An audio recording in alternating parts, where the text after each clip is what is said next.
There's no feeling more intense than starting over. If you deleted your homework the day before it was due, as I have, or if you left your wallet at home and you have to go back after spending an hour in the commute.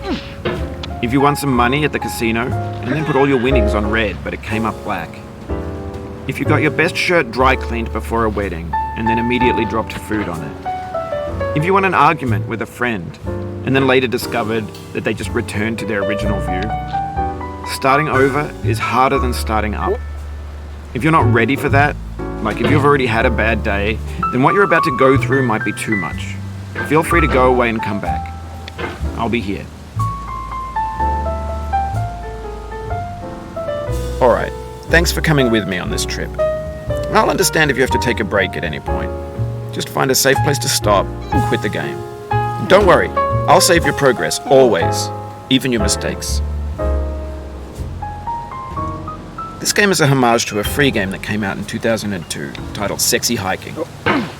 The author of that game was Jazuo, a mysterious Czech designer who was known at the time as the father of B games.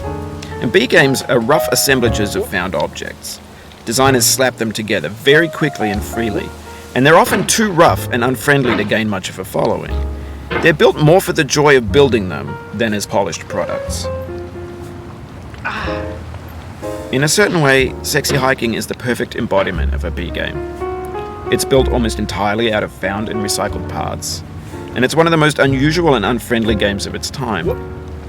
In it, your task is simply to drag yourself up a mountain with a hammer. And that act of climbing, in the digital world or in real life, has certain essential properties that give the game its flavor. No amount of forward progress is guaranteed. Some cliffs are too sheer or too slippery. And the player is constantly, unremittingly in danger of falling and losing everything.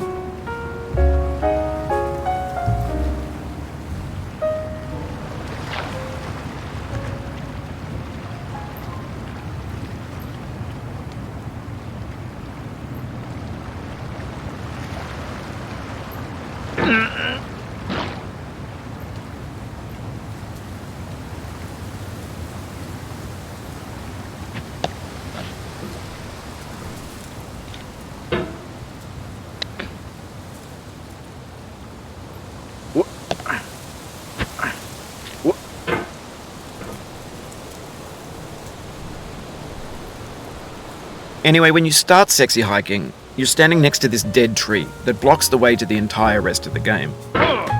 It might take you an hour to get over that tree, and a lot of people never got past it. You prod and you poke at it, exploring the limits of your reach and your strength, trying to find a way up and over. And there's a sense of truth in that lack of compromise. Most obstacles in video game worlds are fake. You can be completely confident in your ability to get through them once you have the correct method or the correct equipment or just by spending enough time. In that sense, every pixelated obstacle in Sexy Hiking is real.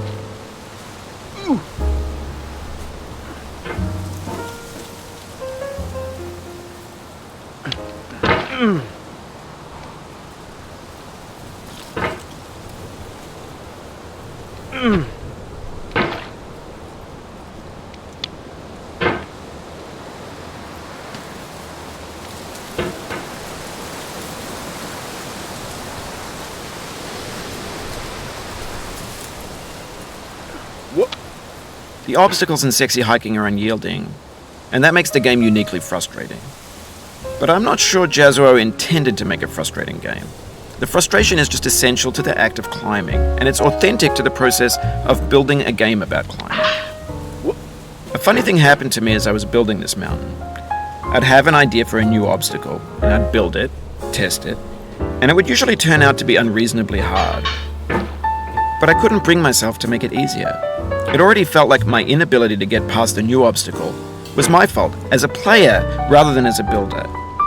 Imaginary mountains build themselves from our efforts to climb them, and it's our repeated attempts to reach the summit that turns those mountains into something real.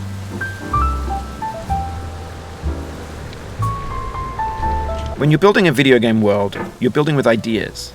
And that can be like working with quickset cement. You mold your ideas into a certain shape that can be played with, and in the process of playing with them, they begin to harden and set until they're immutable, like rock. And at that point, you can't change the world, not without breaking it into pieces and starting fresh with new ideas.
For years now, people have been predicting that games would soon be made out of prefabricated objects, bought in a store and assembled into a world.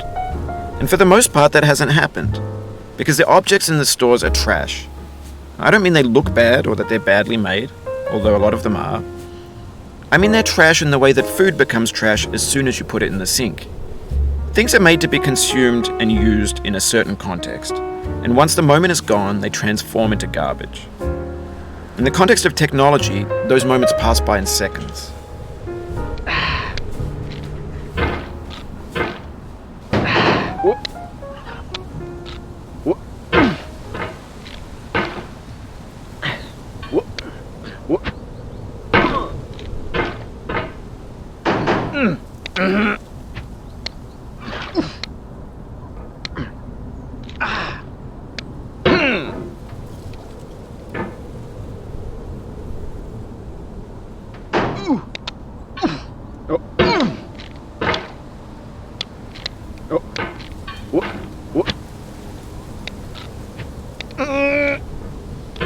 Over time, we've poured more and more refuse into this vast digital landfill that we call the internet.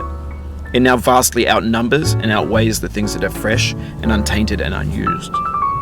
When everything around us is cultural trash, trash becomes the new medium, the lingua franca of the digital age.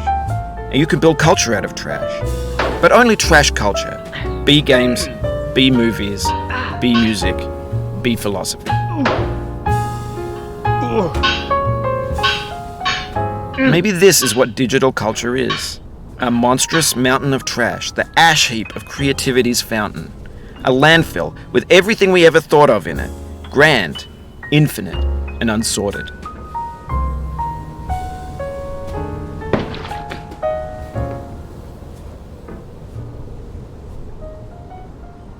There's 3D models of breakfast, Gen X's fanfic novels, scan magazines, green screen Shia LaBeouf, banned snuff scenes on LiveLeak. Facebook's got lifelike bots with unbranded adverts and candid shots of Kanye and Taylor Swift mashups, car crash epic failed GIFs, Russian dashcam vids, discussions of McRibs, discarded, forgotten, unrecycled, muddled, rotten, untitled. Everything's fresh for about 6 seconds, until some newer thing beckons, and we hit refresh. And there's years of persevering, disappearing into the pile, out of style, out of sight.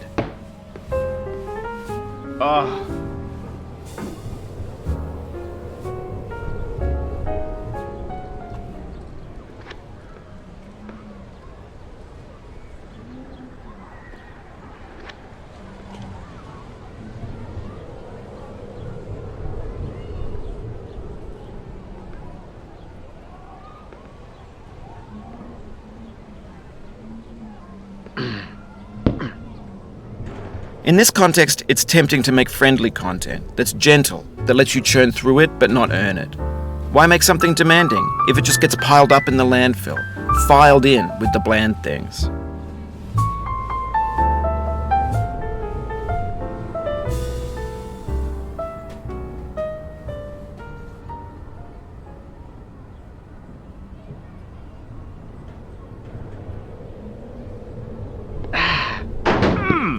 Oh, you just lost a lot of progress.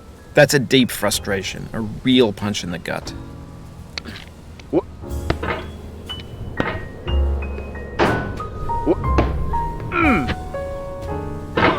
Oof, sorry about that.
Hang in there. Don't let it get to you. But also, let it get you a little bit.